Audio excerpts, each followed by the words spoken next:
Vamos falar um pouco sobre o relato de 2 de Pedro capítulo 2 versículo 4.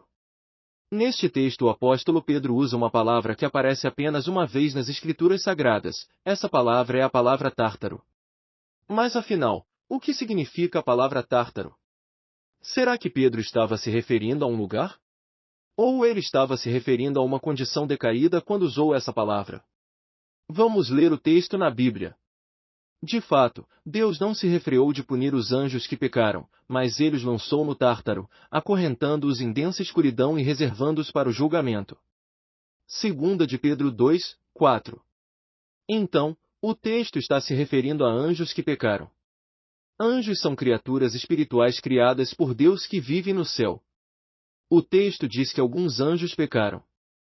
A que pecado Pedro está se referindo? Qual foi o erro desses anjos? O pecado que esses anjos cometeram foi abandonar a sua morada no céu, e descer aqui para a terra, e ter relações com as mulheres na época de Noé. Deus não aprovou esta atitude errada desses anjos, por isso eles foram punidos por Deus. Vamos ver isso na carta de Judas e depois no livro de Gênesis. E os anjos que não mantiveram sua posição original, mas abandonaram sua própria morada correta, ele reservou, em correntes eternas e em densa escuridão, para o julgamento do grande dia. Judas 6. Quando os homens começaram a aumentar em número na face da terra e tiveram filhas, os filhos do verdadeiro Deus perceberam que as filhas dos homens eram bonitas. E eles tomaram como esposas todas as que escolheram. Havia os nefilins na terra, naqueles dias e depois. Durante esse tempo os filhos do verdadeiro Deus continuaram a ter relações com as filhas dos homens, e elas lhes deram filhos. Eles eram os valentes dos tempos antigos, os homens de fama. Gênesis 6, 1, 2 e 4. Então, esse foi o erro desses anjos e o motivo para receberem uma punição por parte de Jeová Deus. Dessa forma, Deus os lançou no Tártaro.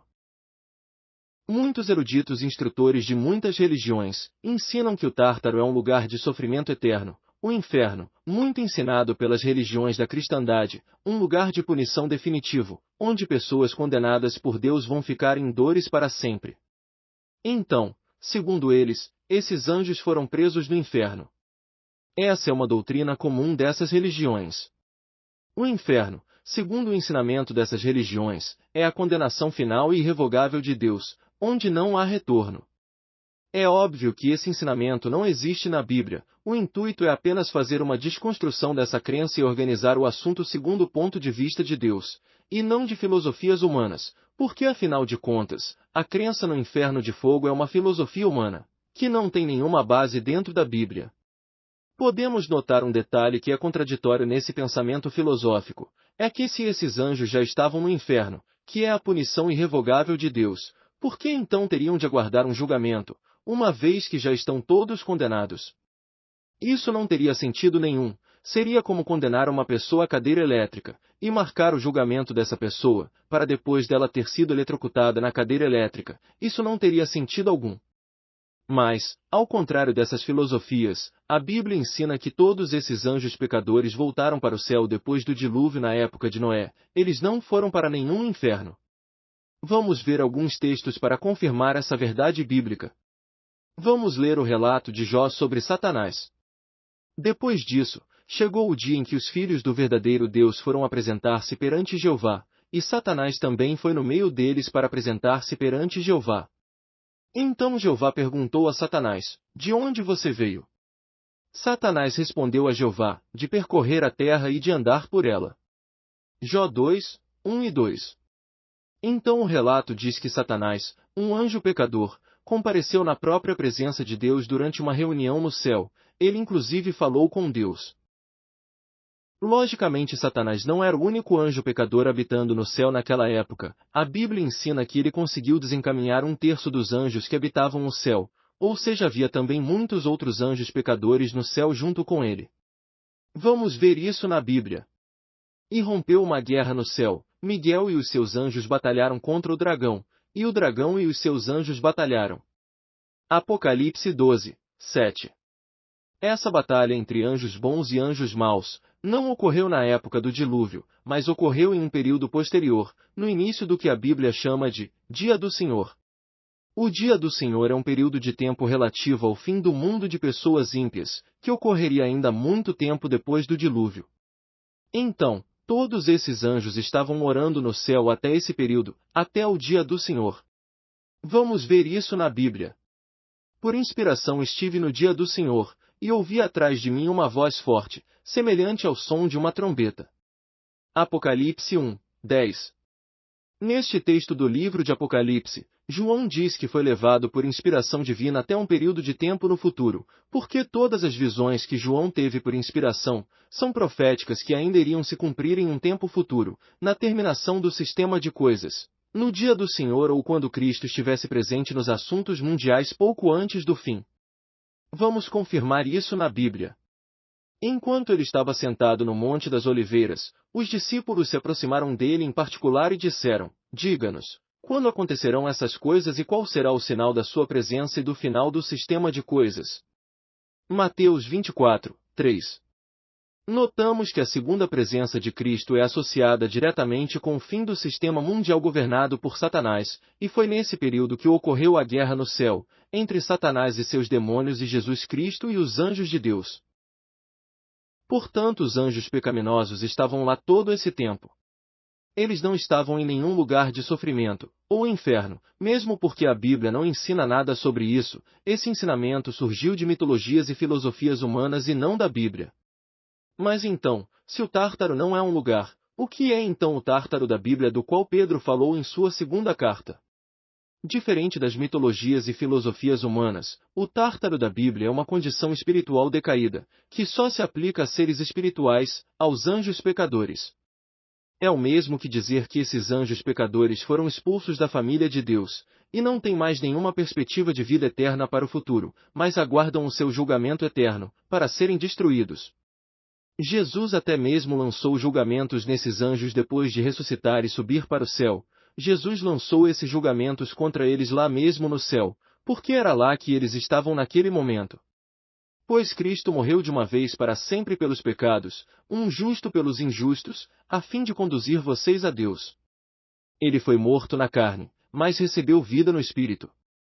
E assim ele foi e pregou aos espíritos em prisão, que tinham sido desobedientes quando Deus esperava pacientemente nos dias de Noé, enquanto se construía a arca, na qual poucas pessoas, isto é, 8 almas, foram levadas a salvo através da água. 1 de Pedro 3, 18 ao 20. Note que Jesus lançou julgamentos sobre eles depois de ter ressuscitado como um espírito e ter ascendido para o céu, onde pôde então lançar julgamentos sobre eles.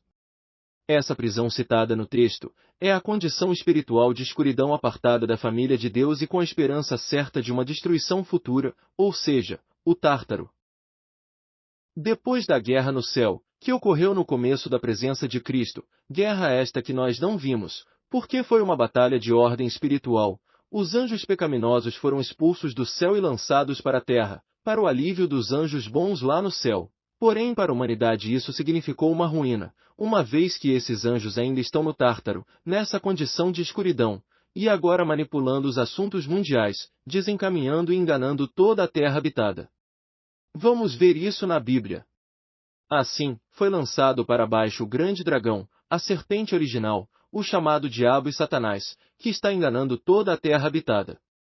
Ele foi lançado para baixo, a terra, e os seus anjos foram lançados para baixo junto com ele. Ouvi uma voz alta no céu dizer: agora se realizou a salvação, o poder e o reino do nosso Deus, e a autoridade do seu Cristo, porque foi lançado para baixo o acusador dos nossos irmãos, que os acusa dia e noite perante o nosso Deus. Por essa razão, alegrem-se, ó céus, e vocês que residem neles. Ai da terra e do mar, porque o diabo desceu a vocês com grande ira, pois sabe que lhe resta pouco tempo. Apocalipse 12, 9, 10 e 12.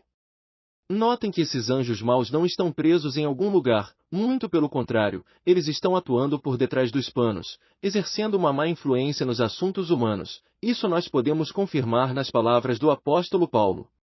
Pois temos uma luta, não contra sangue e carne, mas contra os governos, contra as autoridades, contra os governantes mundiais dessa escuridão, contra as forças espirituais malignas nos lugares celestiais. Efésios 6, 12. Por essa razão a humanidade está declinando cada vez mais, desde que Cristo lançou esses espíritos maus para a terra. São eles que estão por trás de toda essa escuridão que encobre todas as nações do mundo atual. Logo no Armagedon, esses anjos serão presos em um lugar de inatividade, o abismo, onde ficarão durante 1000 anos sem poder influenciar os assuntos humanos, para o alívio da humanidade. Vi um anjo descer do céu com a chave do abismo e uma grande corrente na mão. Ele pegou o dragão, a serpente original, que é o diabo e Satanás, e o prendeu por 1000 anos. E o lançou no abismo, fechou o abismo e o selou sobre ele, para que não enganasse mais as nações até que os 1000 anos tivessem terminado. Depois disso ele terá de ser solto por um pouco. Apocalipse 20, 1-3. Estamos aguardando ansiosamente este momento, onde toda a humanidade obediente poderá, assim como os anjos obedientes do céu, que se alegraram com a expulsão desses espíritos maus do céu, nós também vamos nos alegrar por eles estarem em inatividade, longe dos assuntos humanos. Certamente a paz global será uma realidade nesse período debaixo do reinado milenar de Cristo Jesus.